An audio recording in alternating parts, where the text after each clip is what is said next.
Most Americans are entering 2026 with a quiet expectation, a sense that things should finally start to feel better. Inflation has slowed, interest rates have stopped climbing aggressively, so the assumption feels reasonable. If we made it through all that, shouldn't 2026 feel like a recovery? That assumption is understandable, and it's also likely to disappoint. Because the story of 2026 isn't about rebound, it's about adjustment, and those two things feel very different in real life. For decades, recoveries followed a familiar pattern. When a shock hit the economy, growth slows or reverses. Then policy intervened, interest rates came down, spending increased, and confidence returned. And when confidence returned, life got easier.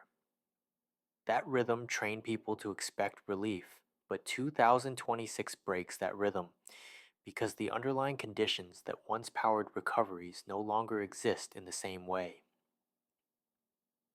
The most important change to know is that the economy no longer has excess flexibility built into it.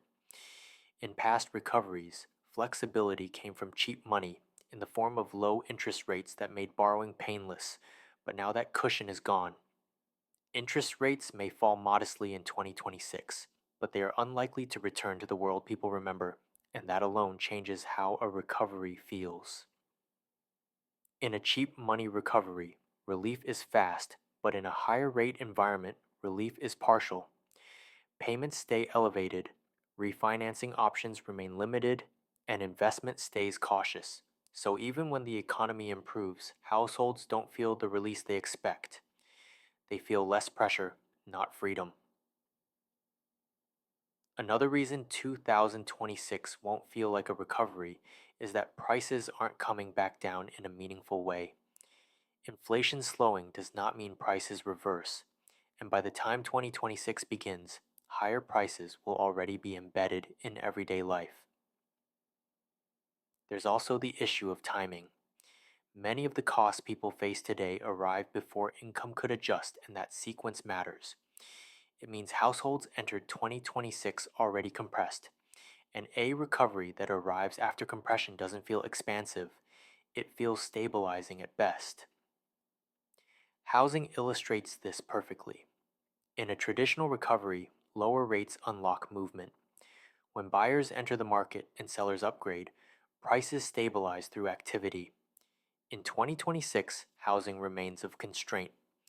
Rates may ease slightly, but not enough to restore mobility. And when housing is frozen, people feel stuck, even when other parts of the economy improve. The labor market tells a similar story. Although jobs are still there and unemployment remains relatively low, job security feels conditional. That environment doesn't encourage risk taking. People hesitate to change jobs, they delay big moves and protect what they have. That behavior is rational, but it also means a recovery feels cautious, not energizing. Another factor shaping 2026 is debt. Household debt didn't disappear during the inflation years, it became more expensive. When higher rates turn debt from a buffer into a weight, even if rates ease slightly, the accumulated burden remains. So, households enter 2026 still carrying yesterday's adjustments, and that doesn't disappear just because growth improves. There's also a psychological shift underway that matters deeply. For years, Americans were told that patience would be rewarded, that once inflation cooled, things would feel normal again. But by late 2025, many realized that normal wasn't coming back in the form they expected. 2026 becomes the year that realization settles in. This does not mean 2026 will be a bad year. It simply means it will be a different kind of year. There will be growth without celebration, stability without relief, and improvement without ease. Those conditions are harder to process because they don't match familiar narratives, but they are consistent with the world that's emerged. The global backdrop reinforces this also. Geopolitics continues to shape prices, energy remains sensitive, and trade stays fragmented.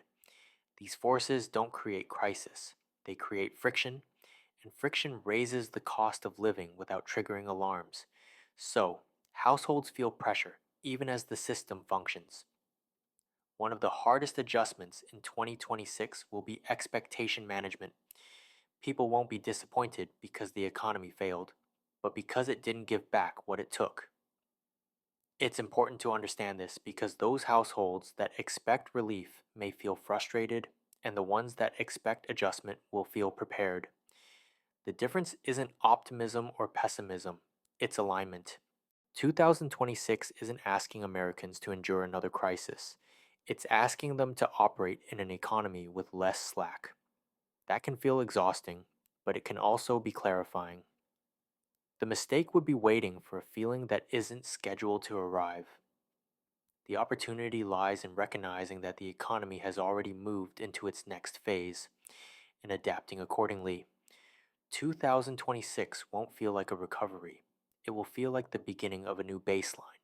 And once that baseline is understood, the confusion fades, even if the pressure doesn't.